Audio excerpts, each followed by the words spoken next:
Hello दोस्तों, नमस्कार। मैं प्रहलाद स्वागत करता हूं आज फिर इस न्यू वीडियो में। तो आज बात करने वाले हैं मंडला के किले के बारे में। आइए जानते हैं इधर किन का राज शासन था, किसने यहाँ के क्या क्या बनवाए हैं।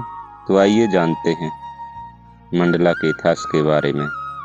मंडला का किला मध्य प्रदेश के मंडला जिला में गोंड राजाओं द्वारा निर्मित ऐतिहासिक किला है, जिसे मंडला का किला कहा जाता है अथवा राजा नरेंद्र शाह का किला भी कहा जाता है। इस किले का निर्माण गोंड राजा नरेंद्र शाह ने 1691 से 1731 के बीच करवाया था।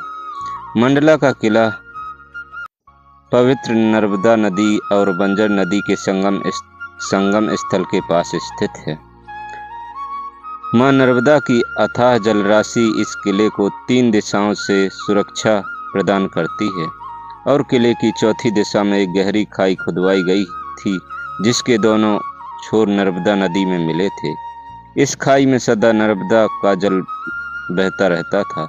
कहा जाता है कि इस खाई में खतरनाक मगरमच्छ रखे गए थे ताकि दुश्मन इस खाई को पार ना कर सके।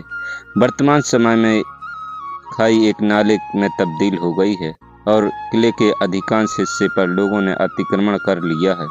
मंडला के किले में कुछ 11 छोटे बड़े बुर्ज थे, जिनमें से अधिकांश बुर्ज या नष्ट हो गए हैं। किले के कुछ हिस्सों की मरम्मत पुरातत्व विभाग द्वारा करवाई गई है। मंडला किले के निर्माण से पहले रामनगर गोंड राजाओं की राजधानी था। रामनगर के महल समतल भूमि पर बने थे और केवल एक दिशा में नर्मदा से घिरे हुए थे। साथ ही मंडला में सुरक्षा दीवाल न होने के कारण शत्रुओं के हमले को झेलने में समर्थ नहीं थे। इसी कारण गोंड राजा नरेंद्र शाह ने 1691 से 1731 के बीच मंडला में मां नर्मदा नदी के तट पर इस किले का निर्माण करवाया था। कुछ इतिहासकारों के अनुसार किले का निर्माण 1698 के आसपास बताया जाता है। किले के अंदर कई बुर्ज, महल और मंदिरों का निर्माण करवाया गया था, परंतु इनमें अधिकांश हिस्से पर लोगों द्वारा अतिक्रमण के नष्ट हो गए हैं। राजा नरेंद्र शाह के पश्चात उनके कुछ वंशजों ने कई वर्षों तक इस किले पर शासन किया है। ईस्वी 1781 में यह किला सागर के होलकर शासकों मराठों के अधीन आ गया था। तत्पश्चात 1818 से 15 अगस्त 1947 तक यह अंग्रेजों के अधीन रहा है। मंडला किले के महत्वपूर्ण स्थल मंडला किला का बुर्ज। शत्रुओं पर निगाह रखने के लिए मंडला के निर्माण के समय 11 बुर्ज वाच टावर बनवाए गए थे। पवित्र नदी नर्मदा के तट पर किले का मुख्य बुर्ज स्थित है। इस बुर्ज की ऊंचाई बहुत अधिक है। इस बुर्ज के ऊपर से दूर से दुश्मन को देखा जा सकता था। बुर्ज के ऊपर जाने के लिए सीढ़ियां बनी हुई हैं। बुर्ज के अंदर कई स्थानों पर मोर्चा बनाए गए हैं। इन मोर्चों में शत्रुओं पर हमला किया जा सकता था। बुर्ज के पास ही एक बड़ा दरवाजा है। इस दरवाजे से किले के बाहर मां नर्मदा का नर्मदा तक जाया जा सकता है। अब इस स्थान में मंडला से महाराजपुर के और पूर्वा तक जाने के लिए नाव चलती है।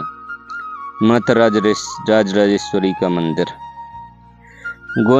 गोंड राजा निजाम शाह ने 1749 से 1789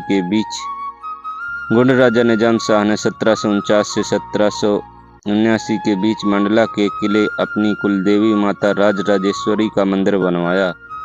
कहा जाता है कि गोंड राजा निजाम शाह ने बिलासपुर के निकट रंगधार की पहाड़ियों से अपनी कुलदेवी को लाकर इस मंदिर में स्थापित किया। 1832 में मंदिर का जीर्णोद्धार किया गया था। जब भी राजा युद्ध में जाते थे तब माता राजराजेश्वरी का आशीर्वाद लेकर ही जाते थे। मंदिर के अंदर 3 छोटी छोटी मढ़ियाँ हैं। मंदिर के गर्भगृह में 18 भुजाओं वाली माता राजराजेश्वरी विराजमान हैं। गर्भगृह के बाहर परिक्रमा पथ बना है। गर्भगृह की बाहरी दीवारों से लगी प्राचीन प्रतिमाएं विराजमान हैं। इनमें मां नर्मदा, सहस्त्रबाहु शिव दरबार, गणेश जी, राम दरबार, सूर्यदेव, दुर्गा माता, हनुमान जी और विष्णु की प्रतिमा स्थापित है।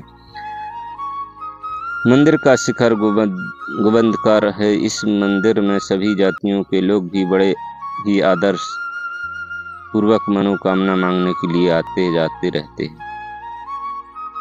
राजा शंकर शाह कुंवर रघुनाथ शाह की जन्मस्थली। मुख्य बुर्ज और माता राजेश्वरी के मंदिर के पास ही राजा शंकर शाह और कुंवर शाह रघुनाथ शाह की जन्मस्थली है। जन्मस्थली के पास पुरातत्व विभाग का बोर्ड और कुछ खंडहर भी शेष बचे हैं। राजा शंकर शाह कुंवर रघुनाथ शाह ने 1857 की क्रांति में अपने प्राणों का बलिदान देकर सदा के लिए अमर हो गए। सतखंड महल के किले की दीवार से 2 फीट बाहर की ओर मां नर्मदा तट पर स्थित बहुत ही सुंदर महल है। सतखंड के महल के सामने सुंदर घाट है। यह महल पत्थर और चूने और गारे से निर्मित है। इसमें कई छोटे छोटे कक्ष हैं और सबसे ऊपरी कक्ष के ऊपर गुंबद बना है। कहा जाता है यह महल 7 मंजिला था, इसी कारण से सतखंड महल कहा जाता है। वर्तमान समय में इसमें 3 मंजिलें स्पष्ट दिखाई देती हैं। चलिए दोस्तों, आज के लिए इतना ही। वीडियो पसंद आए तो लाइक शेयर सब्सक्राइब जरूर करें। मिलते हैं नेक्स्ट वीडियो में। जय हिंद, वंदे मातरम।